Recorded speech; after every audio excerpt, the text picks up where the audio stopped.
Talk hard and enjoy the mindgasm. The Intellectual Podcast starts now. Welcome to the 162nd episode of the Intellectual Podcast. I'm your host, Dave Dawson. And I'm Kristen Naomi. And we are exhausted. To say the least.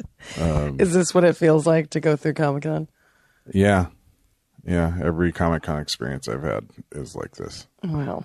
By the time you get to Sunday night. Well, let me rephrase that. If you're a 4-dayer, okay, 4.5-dayer, as we are, mm-hmm. and especially if you're somebody who works the convention. I can't even imagine what that's like. Well, I mean, you just did it.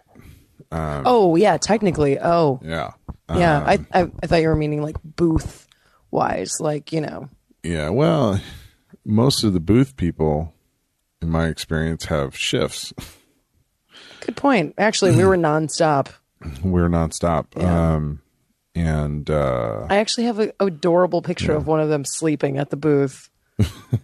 It's so cute. He's so peaceful, and I was jealous. No, it was a great weekend. Very, very long weekend, but we covered Nerdhq and Gam3rcon and ComicCon, and we did a 360 VRCon video. Out I technically did 4 4 cons this weekend. Yeah, 4. Yeah, 4 and 4.5 days. That's awesome. I popped into VRCon with you today, didn't I? Yesterday, today, briefly. Pretty sure. Technically you did too. Yeah, we both did. Yeah, you're right. That's right. Yes, my Captain Power people were not there. Yeah, so you were pretty disappointed. Yeah, but you know, the fact that they were even involved is cool, because if there's I'm sure a lot of our listeners don't know who I'm talking about, but there was a TV show back in the 80s called Captain Power and the Soldiers of the Future, and there's no one knows about it. No one. I had my first Comic-Con experience this year for my first year of Comic-Con was having no one know my show. That's how cool I was at Comic-Con this year. I was the nerdiest person at Comic-Con. Somebody knew your show because their posters were available. Yeah, they were available, but no one started taking them until they saw me taking them. Wow, yeah. That's how underground it is. Yeah. So. Well, they didn't have anybody representing them. They didn't. There were supposed to be people there on Saturday. It's okay. Regardless, anyway. The show's awesome. It's supposed to be coming back to television. It's called Phoenix Rising. So if any of you guys want to check it out, YouTube, Captain Power and Soldiers of the Future, it's awesome. It's actually really, really cool. And it was really ahead of its time when it came out. And so, you know, it happens. Maybe something happened. Maybe they had to go, you know, fight people. I don't know. Something happened. Maybe they're so busy with production they couldn't. Who knows? Yeah, well, it's possible if they are trying to put a TV show together. Yeah. Oh God. What? How did this all kick off? Star Trek. Yeah. Wednesday night. Let's recap with Star Trek Wednesday night. Mm-hmm. Yeah. So Star Trek Beyond premiered in IMAX. Yeah, and Randy Goddamn Davison was there. Mm-hmm. So we got a first-hand account on the premiere. We got to go through a swag bag with him. Yeah, he was really excited. And you know what? To be honest with you, out of all people, I'm glad Randy got to see it, because Randy's been a fan forever. He's a huge Trekkie, and it was really adorable / respectable to see him, you know, do that, because he really appreciates the franchise. So yes, he does. Yeah, so that was cool, and we got to at least see the screen and everything all set up. Yeah, we got to see the last. We watched about the last 2 minutes of it from a distance. But and it was hear cool. the orchestra. Cool. Yeah, the San Diego Symphony Orchestra played the soundtrack.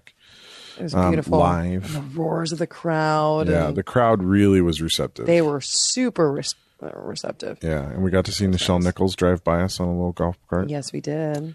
Saw Carl Urban. Mm-hmm. And I saw Justin Lin as he was getting into his limo.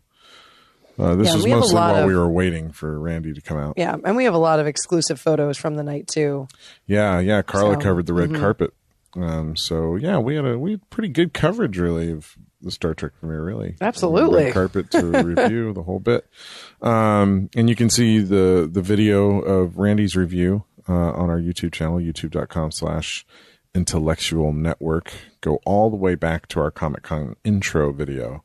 It feels like forever ago, right? You'll find it. Yeah. Yeah. even a couple of videos from yesterday ago feels like, Yeah.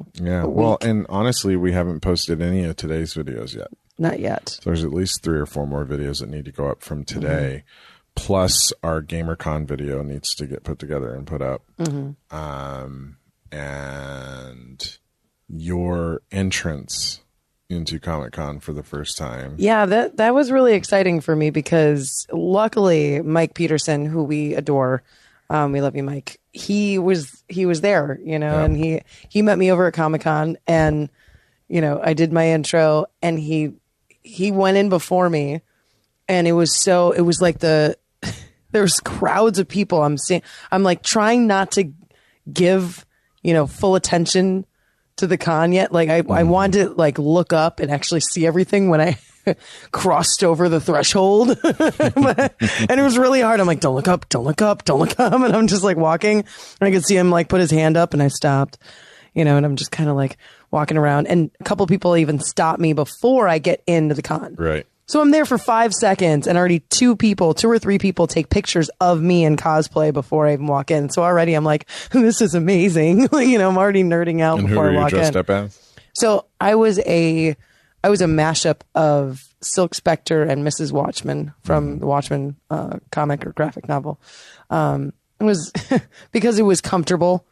Because Silk Spectre I would have loved to have done, but I had no time to do the whole awesome bikini wax and just being you looked awesome spandex and stuff. I'm like, I took all of your guys' advice, and I said, you know what, if I'm gonna do any cosplay, it's gonna be cute or sexy but comfortable. Period. And that's what I was the whole entire 4.5 days. So, and you were a hit. Every time I was with you going around, everybody was like, oh, hey, look at you. Nice dress. I know. You and David, Gam3rcon and everybody else I spoke to was right. It was very supportive. I was worried it wasn't going to be enough. And everybody was, going nuts. Yeah. It was fantastic. It really was awesome. The support that everyone gives is just beyond me. I live in a world full of costumes and characters, and I don't even know that we support each other that much a lot of the time when we're actors. And so, this whole cosplay world, I could really just, sink into it. I could see you getting lost in the cosplay world. I could. And to be honest with you, and I had this conversation we did earlier, I said, you know what? I don't know if I really want to, because I like the attention that everybody else is able to get. And I'm not saying that in a conceited way. I'm just used to it because that's what I do as a profession. Yeah. So I'm able to bring myself to that confidence and, perform in front of people. And I cherish that as a gift. Yeah. These are a group of individuals who are so dedicated to what they love, their hobby / lifestyle / mentality, that once a year, at this huge function, this Nerdtopia that I have been calling it, they get to be whoever they want and they get the attention. Right. And so I almost don't want it to go to me. I almost want to just, kind of be off in the rafters and kind of just look on with everybody. Cause I was proud. I was really proud of everyone. And, you guys were right about not just the support, but everybody was so understanding. There was no fighting. There was no miscommunication. Everyone was just, we might have been bumping into each other, but that was because we were looking around in awe of everything. Right. There was I felt no anger once in 4.5 days. That's good. It felt amazing. And so, and on top of that, being able to just it was a safe place, really. So yeah, so it was awesome. It was really awesome. Thank you, Mike. Mike got all that. And he's, screwing with people and talking to people and just watching and magic mint and a wonder. It was awesome. It's a place of wonder and joy. Joyness. Yeah. No, yeah, it was great. Seeing all the nerds, stand up and be confident and proud. Well, I'm sure. Well, you've gotten. What is it like going through this already? Because you've been to ComicCon a handful of times. You know, you've kind of been in this world for a while. So what is it like from, you know, now compared to like me, who I just did my first con, you know? Well, you and I walked into the show floor together because I managed to squirrel a badge. You mean acquire one legally? Uh-huh. Okay. Want to make sure we clarify that. And so we wandered in together at one point, and you kept telling me to be happier. Be happier. You know, stop being so grumpy. No, I clearly said the word stop being schmopey. I never said happy. Schmopey. You're being schmopey. Yeah, schmopey. I'm half asleep right now. Stop being schmopey. And the fact of the matter is I wasn't being schmopey. I was just working. And big conventions and live events and stuff, that's been my life since I was 19. So the first time I visited Comic-Con, it was amazing. And I went just as a person who enjoys nerdy shit.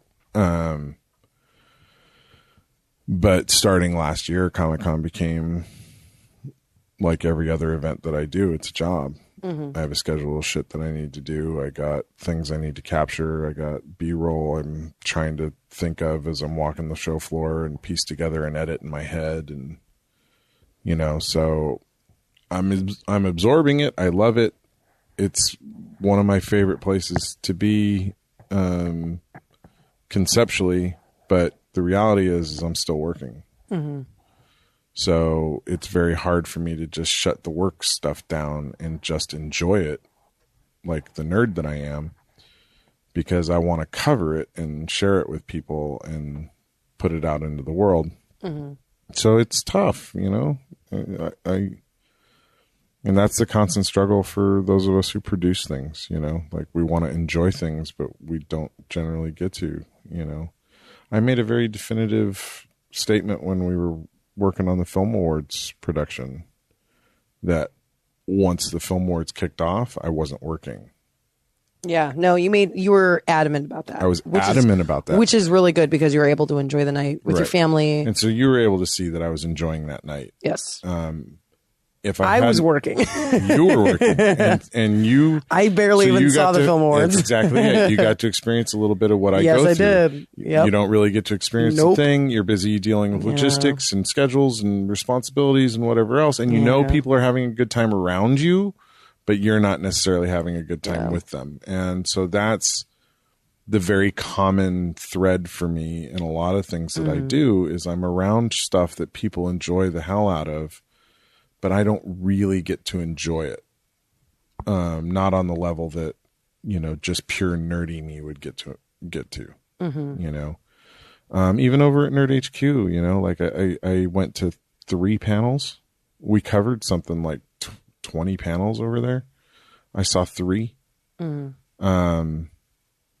Because maybe I saw 4. But, you know, somebody's got to watch the gear, you know, while people are in doing stuff, and somebody's got to be, and somebody's got to be organizing, handling the logistics of where everybody's at and what they're doing and whatever. And I was actually getting a little bit testy on Thursday because I was feeling like, God, I'm fucking missing stuff. I'm missing stuff, you know? And I had to remind myself about halfway through that day that, yeah, I'm going to have to fucking miss stuff because I'm producing things, you know?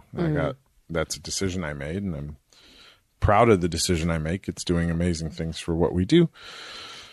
But, you know, to work in entertainment means you're around the party, but you're not part of the party. You know, that's I mean, yeah, that's true. And it sucks because, as you know, on the opposite side as talent, you're supposed to be part of the party, but then you are not supposed to be part of the party too, because you're not. Then you're supposed to be responsible at the same time, but still be, you know, center of attention and be fun. But then you're supposed to, you know, leave early and get out of there somehow. And, you know, it's not, they're definitely not the same, but there's all kinds of different monsters that you're all battling with on both sides. It's really weird and wonderful at the same time. But I think a lot of people don't like we were talking again, earlier today about kind of managing that. People don't see the hard work all the time. They see all the glamour and the parties and the dresses and the people and the dating and all this stuff. And that's nothing. That's really, it's barely a sliver of what everyone does in the entertainment world. It's just, it looks pretty on the outside. Yeah. And so when people see celebrities walking down the street with like no makeup, it's like, oh my God, they're not wearing any makeup. Like, really?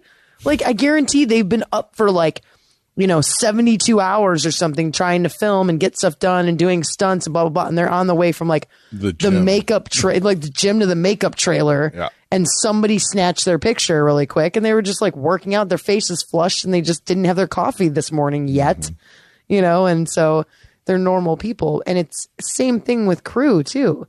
It's just crew. They don't get photographed. Luckily, that's the one good thing normally, unless they're, a director or a writer or something, maybe, they don't get photographed, but yeah. I mean, and you and I were talking about my conundrum these days now is that I'm a little bit of both. Mm-hmm.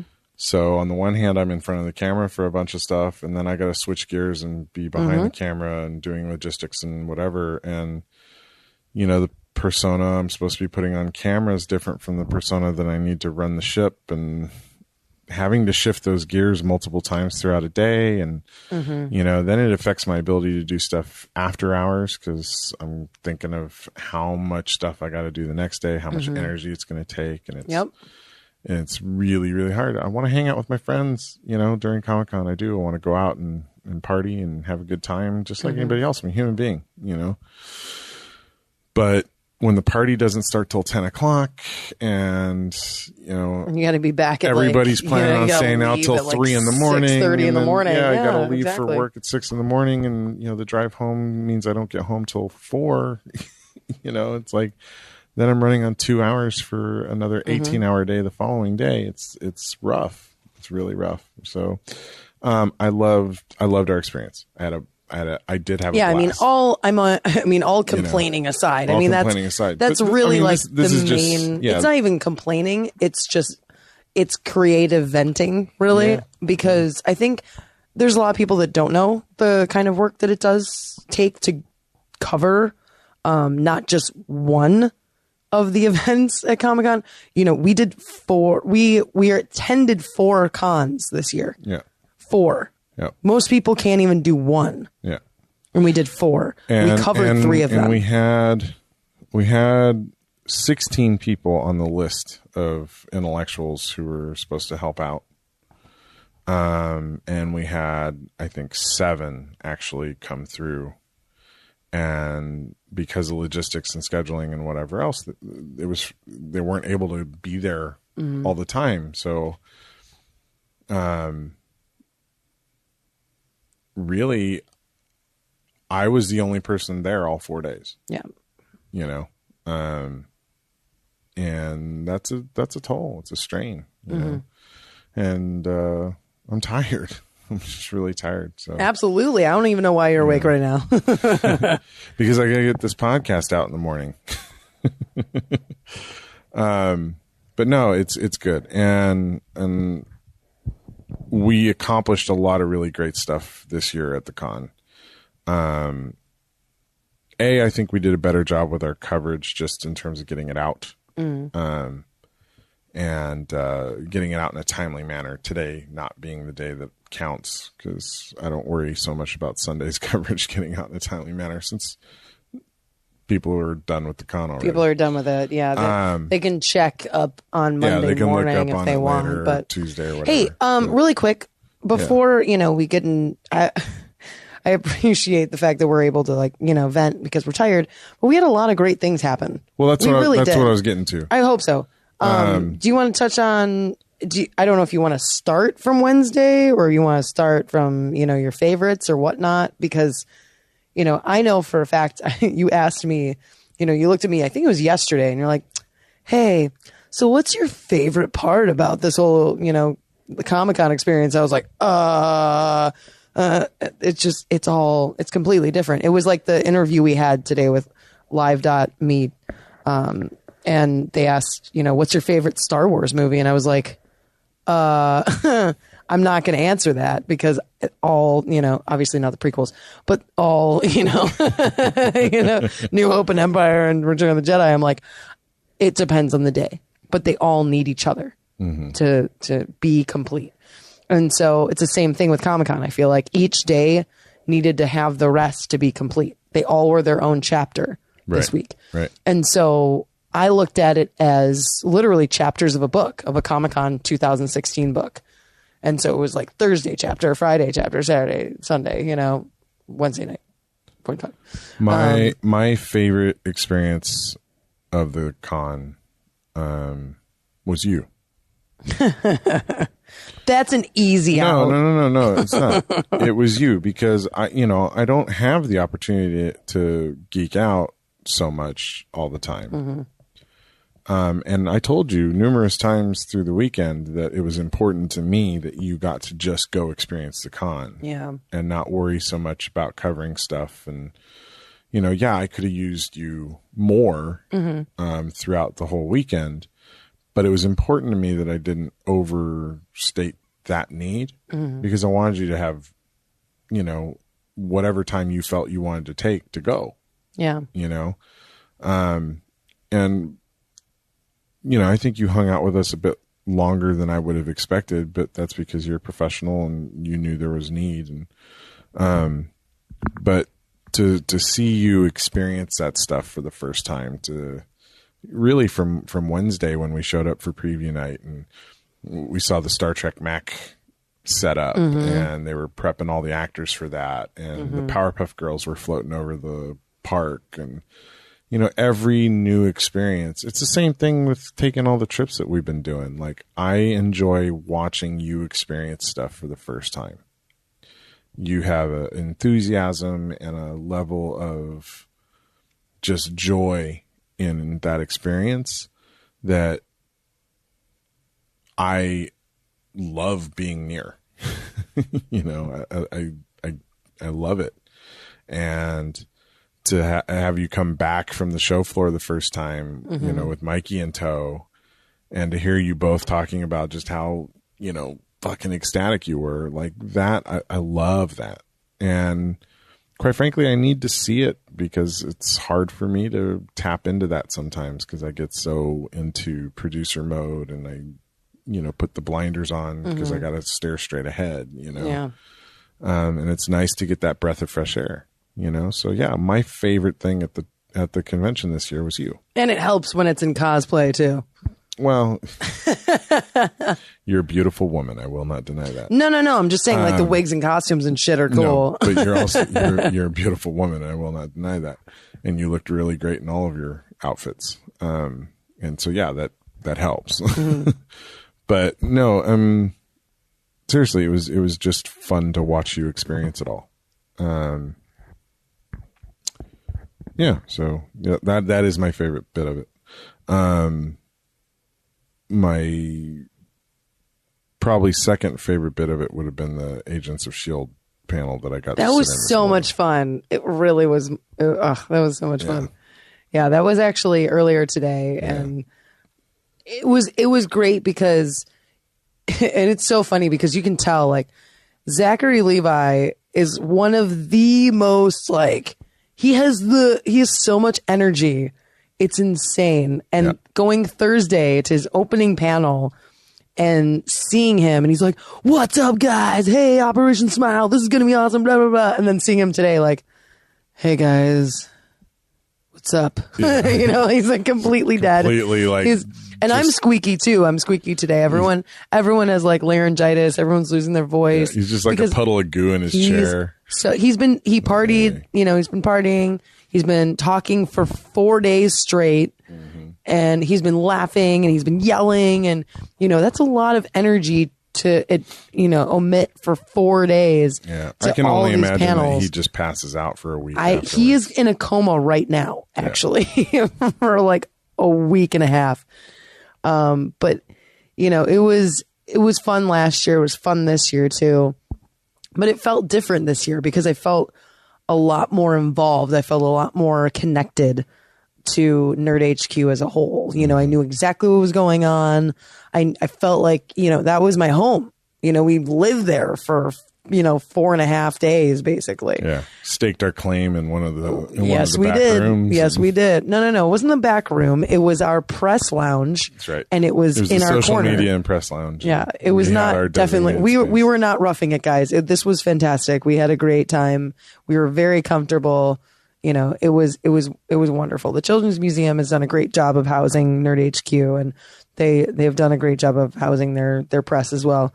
And so, yeah, it was just really great to watch that panel, and oh my gosh. Yeah, it was so funny. And we saw, you know, Joss Whedon today too. And that man, you know, I've really enjoyed his work. And so for me, that was probably one of the few panels that I really wanted to see. I just didn't say anything, but I was like, so I'm going to be in this panel, right? So you guys are good, right? Okay. So I'm going to go. Okay. I'm going to go in, and, you know, I knew that we all were, you know, trading off and seeing different people, and we all got to see the panels because luckily we had, you know, monitors in our press lounge. So we had live feed of everything, but it's different being in the panel, right? And being connected to it. And, you know, it was cool because, you know, we actually, I mean, I don't want to say anything, but we might have seen Joss, you know, just kind of wandering around the other night, you know, and, you know, he was wandering back to his hotel room, /stumbling. Couldn't figure out which elevator shaft was the one he was supposed to go and to. you know what? That happens because he clearly was tired, if you know what I mean. Tired. He's very good at being tired. Very good at it, you know, every weekend. But I mean, to be honest with you, I would be doing the same thing. If I was coming down to San Diego for ComicCon, absolutely. I would be getting tired every night. And so, but, you know, watching a little bit of Buffy. I wasn't a huge Buffy fan. I didn't get into it too much, but I did watch, you know, a handful of Buffy and Angel, and, you know, watching Dollhouse. I absolutely loved Firefly. I mean, I can't go on. I can't stop like just about Firefly. I love that show. And so being an actual fan and sitting in on a panel is very different than just kind of, you know, oh, okay, well, I know the show, or I know of these people, and it's just, you know, it's good being a professional. But Joss was so down to earth, and he was just like, listen, what a stupid question. All right. Anyway, I'm going to talk about my writing. And like that, he just went into it, you know, and he's so sarcastic, but he's very real. And I think for me, that sits with me easier when it comes to an art form. Right. I like the sarcasm. I like that. Maybe it's because of where I grew up. I don't know what it is. Maybe it's my comedy style, but deflecting a question like that, and then like, all right, now I'm going to get serious about why I'm passionate about what I do. I love that. I loved it. It was very balanced, you know, and he had the panel by himself. Zachary was not in there. Zachary left. So the one-on-ones, it's just that one person. Actually, no, it's not. Not all the time, because we were in other panels. So Zach decided, well, yeah, Zach had a long day. Zach was napping. I'm sure Zach was napping. But his fans were really receptive.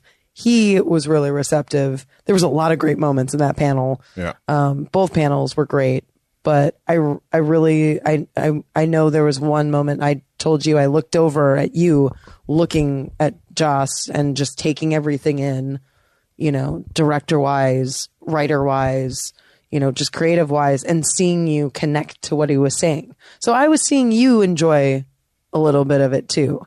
You know, so there was definitely parts where, you know, you were connected to. Well, the nice thing for me is when I did get to go into a panel, my only job was to take photographs, which were great, by the way. So I actually am able to enjoy the panels when I get to go in them, because taking photographs is easy because I can just do that as a fan, and that's not a big deal. So yeah, I was really happy that I got to do the Joss Whedon panel today. That's the second year in a row that I got to do the Joss Whedon panel. So Oh, lucky you. Yeah. Well, the team. Yeah, but this year they were auctioning off gummy faces of people. No joke, the Agents of S.H.I.E.L.D. panel alone was they raised $2,000 for Operation Smile. In the auction portion. No, I think it was in total. No? In the auction portion? That was just That's right, because you're so right, because they had the bobbleheads and the poster. Yep.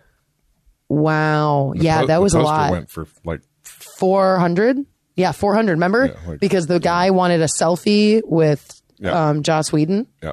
Oh my gosh. Yeah, so over $2,000 just in one panel for Operation Smile. Yeah. It's amazing. And to me, as a creative and as, a creative who I know I will already, I love volunteering. So I know I will in the future have a foundation or a foundation I support, down the line. Long term, that's where we want to take exactly. So. And so, it's wonderful what you can do with your celebrity, with your name, with, who you are, and do something, for the greater good instead of, And to what Naomi's talking about, Nerdhq, which Zack Levi started through his company, the Nerd Machine, benefits a charity called Operation Smile, and they help children and adults around the world who have cleft palate problems.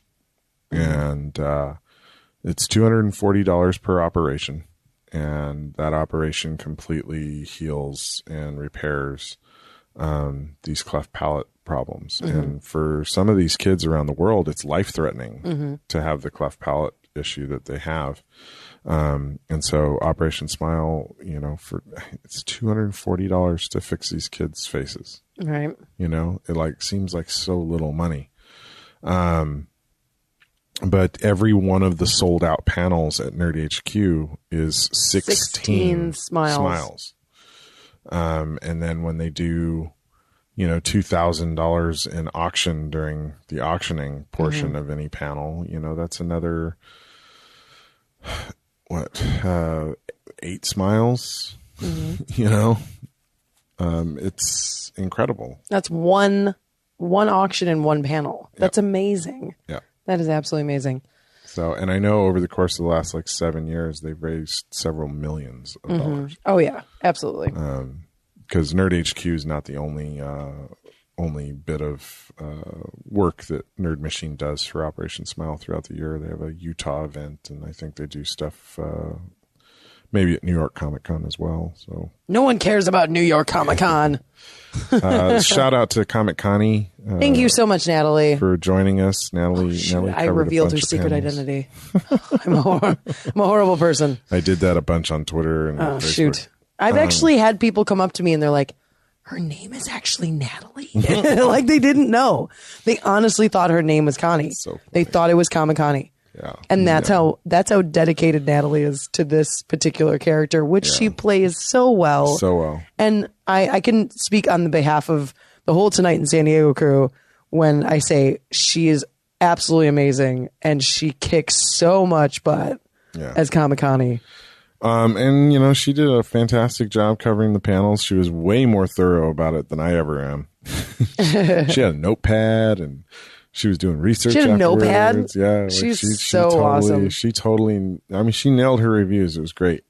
And she did all of yesterday's reviews in full Harley Quinn cosplay. So she looked amazing. Yeah, she did. She looked fantastic. Yeah. So, and thank you to Andrew Ackerson we love you, helping Andrew. out. And Mike Peterson covered Stephen Amell this morning. Mikey.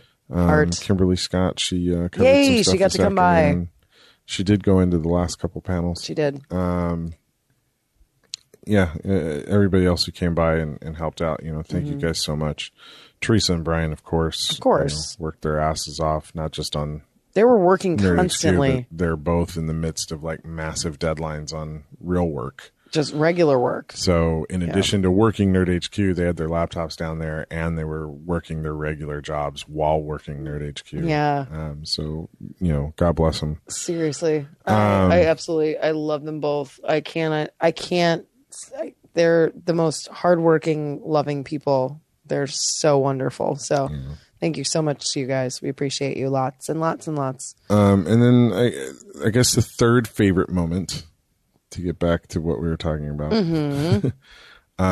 was William fucking Shatner. William Shatner retweeted us, man. Last night he retweeted one of ComicCon's posts on the Intellectual Twitter. So we were sitting at dinner and Natalie messages me at it was like 10:30, 11 o'clock last night. Yeah, something like that. And she's no joke. I'm like sitting there, we're both sitting there quietly, and all of a sudden, all I hear is from you behind your phone, just silence, and then no fucking way, like, okay. And then you just show your phone to me, and the screenshot of the tweet, and I was in awe. I was absolutely in awe. Yeah. That is so cool. Yeah, that was incredibly cool. William Shatner, dude. Shout out to Natalie for way to go, tagging that tweet just right, man. Yeah, pretty cool. Pretty cool. And Natalie's our official social media person ever, forever. So it was good. It was a good con all the way around. This little 5-minute intro has turned into its own episode. It's 36 minutes long already. This is definitely not an intro. This is our wrap up. This is a wrap up episode. Of course. We'll have to record another intro. Joke's on you. Episode. So we're putting 2 episodes out on Monday. Of course. Because that's what we do. That's what we do. We're overachievers. Intellectual problems. Speaking of intellectual problems, we also had Zack Levi crash our interview today. Oh yeah, well actually, yeah, that's another good point. After all the work we put in this week, we got invited to sit down as guests on the special Nerdhq Live.me broadcast. All 4 days they were doing like 8 hours of live streaming from a little set that they put together just for these live streaming interviews. So we actually sat on the couch, same place that, everybody else sat after their panels, Clark Gregg and Chadwick Boseman, like all those guys. Shout out to Clark Gregg. He's amazing. All the big names, after they did their panels, they sat down with the Live.me guys and chatted on the broadcast. Scott Bakula. Oh my God. Bakula, I adore him. So we got invited to be guests. Yeah, we were actually on our way to do a podcast. We don't stop working, literally. And so we had to leave. We were on our way out. We were on our way to do a podcast downtown. We had bags and bags of stuff we were pack mules at that part. Literally, ready to leave. Well, I'm used to it. I don't know. You were like, what's this, bags? But we were asked to do it, and we're like, yeah, why not? Threw down all our bags and hopped on the couch. And we talked to them for like 20 minutes. Yeah, it was nice. It was really good. Of course, they're like, no, it'll be like a couple minutes. It's never a couple minutes with us. No. It never is, because we just love talking, apparently. So we had, our host, talking to us like about 3/4 of the way, and Zach decides, I didn't even see him. You saw him. Yeah, we're sitting there, and there's only one way into this little set. And we're talking, and I look up, and there's Zack Levi looking at me.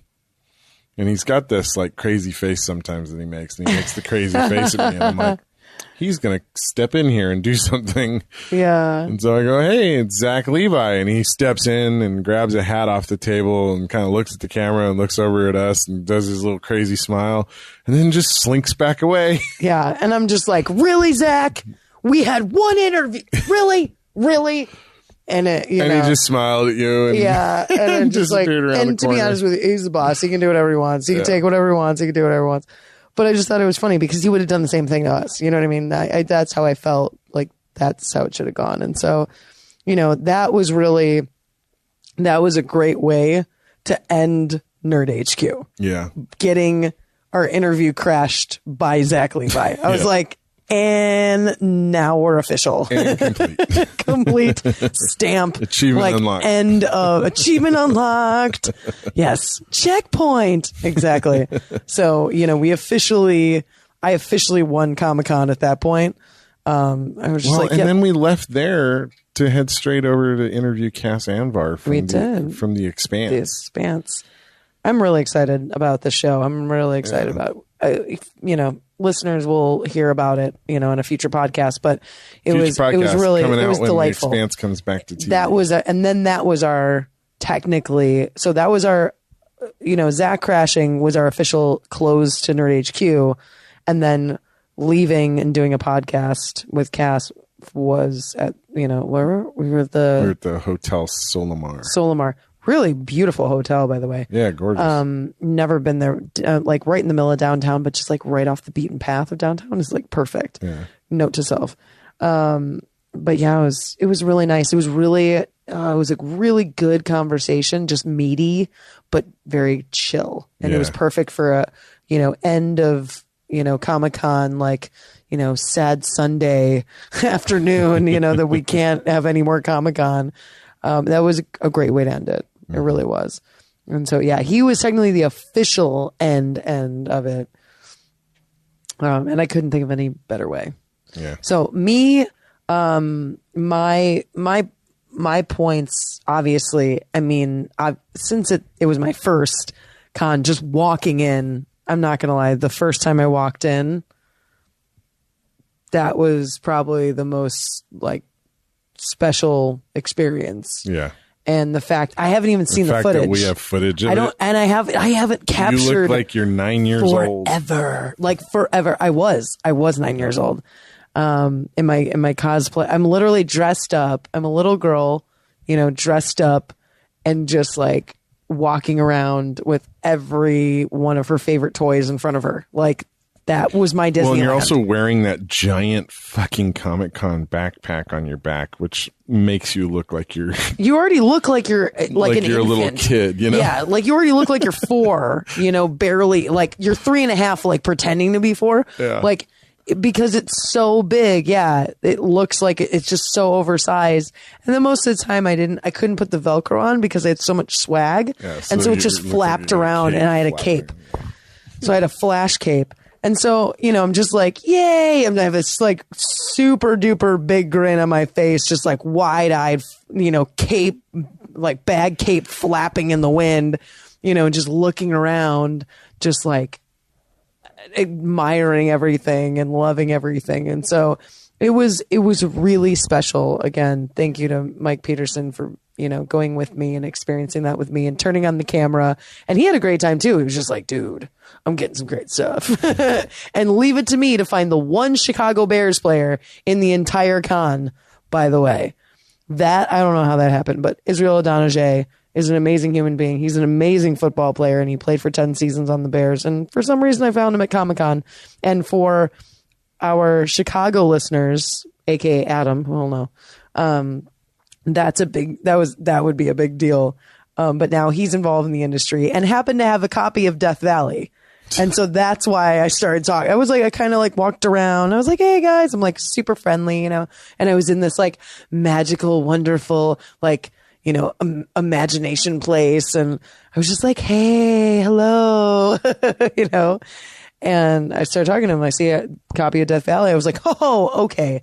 Now I'll get down to business. And, I talked to him about, TJ and Victoria, and not Israel, but his like counterpart behind him, like just kind of in the corner. Didn't say anything until I was like, Victoria Pratt. And he's like, Victoria Pratt. Like everyone loves her. Everyone loves Victoria Pratt. Yeah, I was like, yeah, that woman is my mentor. And he was like, yeah. I was like, I don't know what that means, but okay. Yay. So it was awesome. And so Israel, he wants to do the podcast as well. And I'm like, all right, that's totally okay. Yeah. He was super sweet, super knowledgeable. Really, he loved being there too. Yeah. It was great. So it wasn't just sports related. We really didn't talk about sports. We really talked about the con. And yeah, so shout out to Neil DeMont and Pat Jenkins. Yeah, Neil. I was going to say that was one of my other ones.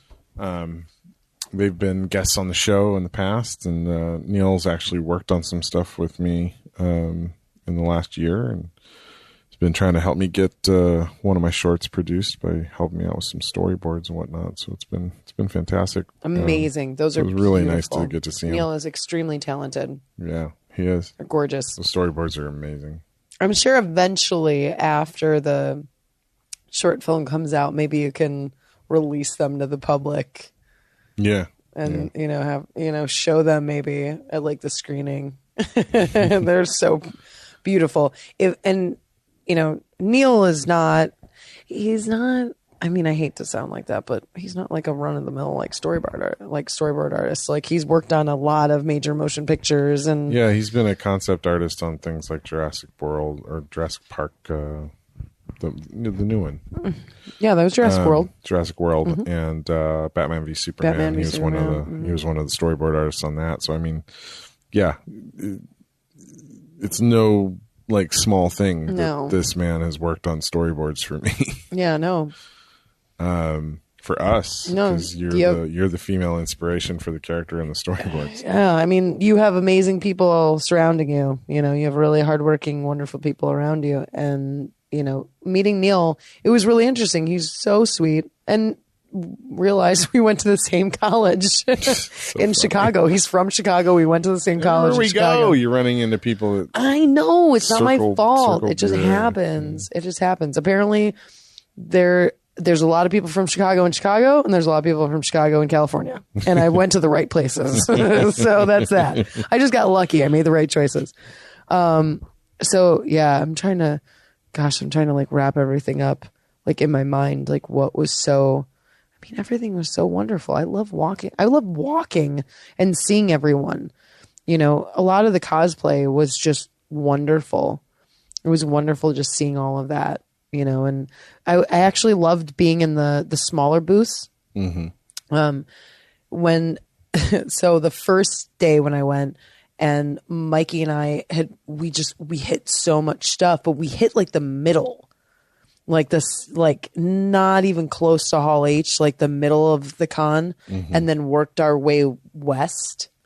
And so, it took 2 hours just to go like from one side of the middle to the other side of the middle. Right. Like that's how long it takes. Yeah. And we were rushing. Yeah.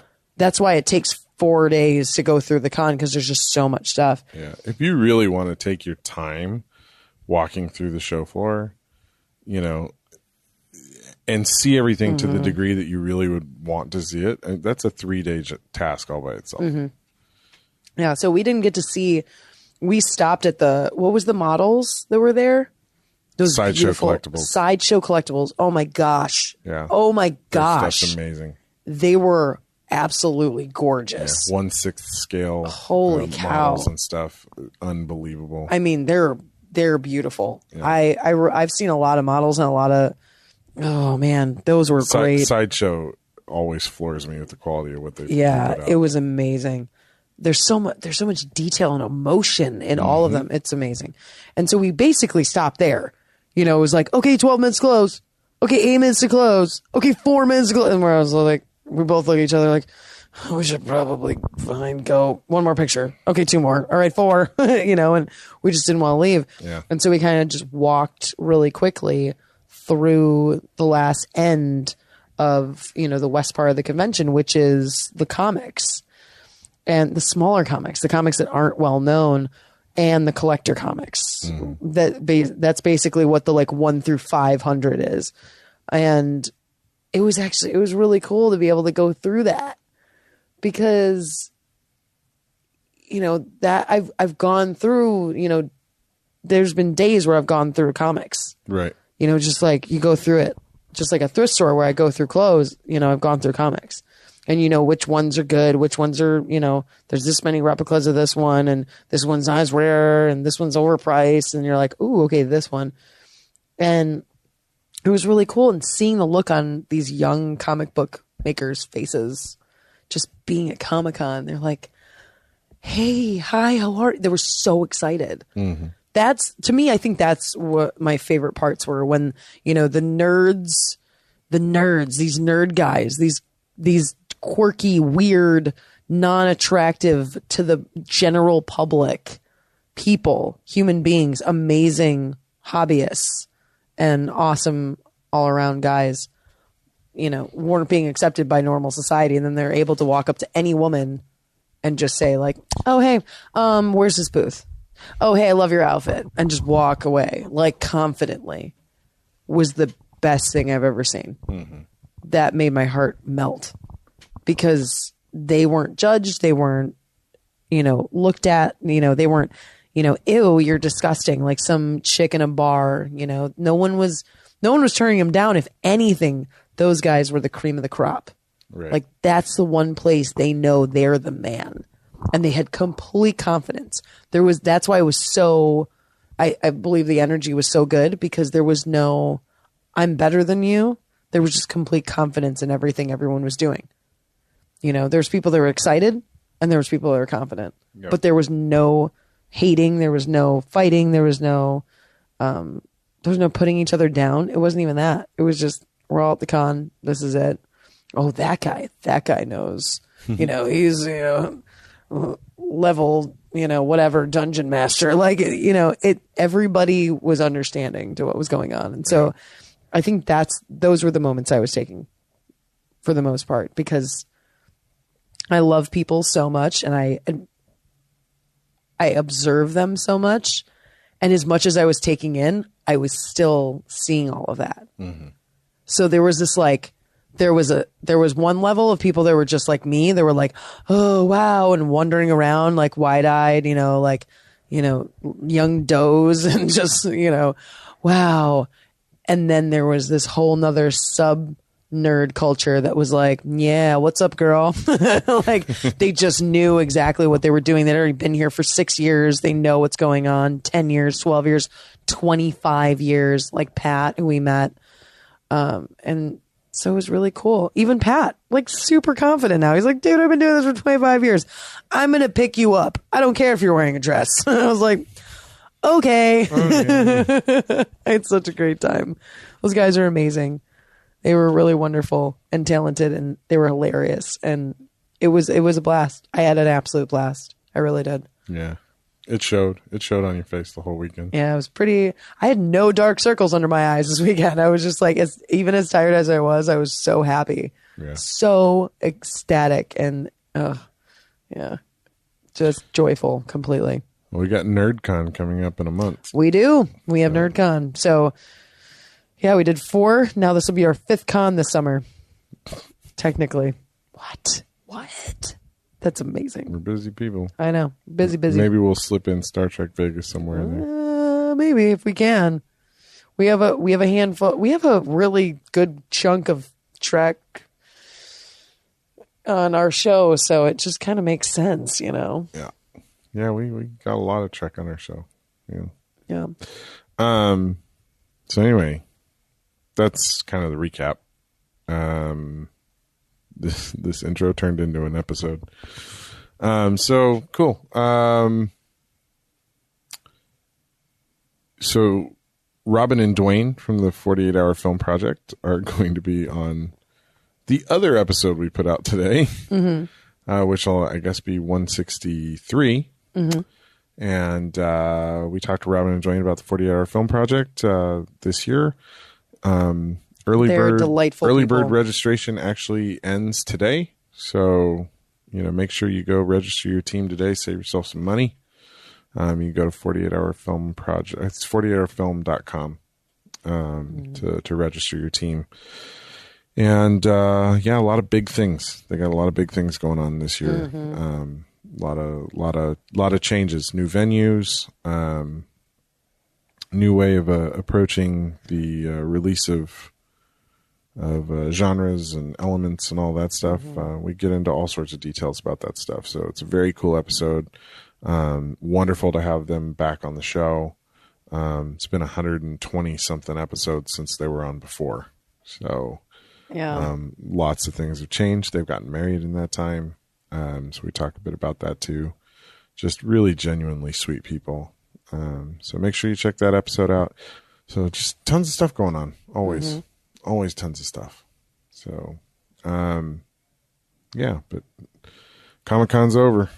It is. It's happy and sad. It's happy and sad. And we're sleepy and happy and sleepy. Yeah. Yeah, it was wonderful. And you can, like we said, you can check out all the recaps and all the fun and the photos and everything you need to know that was happening at ComicCon, Nerdhq, and Gam3rcon this past weekend. You can check out Intellectual Entertainment, Intellectual Network on YouTube, the Intellectual on Instagram and Twitter, and the website, IXC.us. IXC.us on the website. Yep. That's all the podcasts as well. You can catch up on other podcasts that you haven't listened to, that you want to listen to, any new subscribers that we have. You can, catch up on what you've been missing and what you didn't know you were missing, I should say. Yeah. And, be a part of the intellectual network itself. So. Good times. Mm-hmm. Big things coming. Oh, so many big things. So many good times. It's going to be good. Yeah. We may have gotten the ball rolling on a set visit sometime down the road. Secret. That would be exciting. Hashtag not here. Yeah. So anyway, thanks for joining us on this impromptu episode recap of ComicCon. Mm-hmm. Now that you've listened to this, go listen to the next episode and hear what Robin and Dwayne have to say about the 48-hour film project. And until you get over to that episode, I've been your host, Dave Dawson. I'm Kristen Naomi. And we will talk soon. See you. Hello there, citizens. I am the terror that flaps in the night. I am the floaty that will not flush no matter how many times you try in the toilet bowl of crime. I am Darkwing Duck, telling you please, talk hard and enjoy the mindgasm. Whatever the heck that means. After all, you are watching Intellectual Podcast with your ears.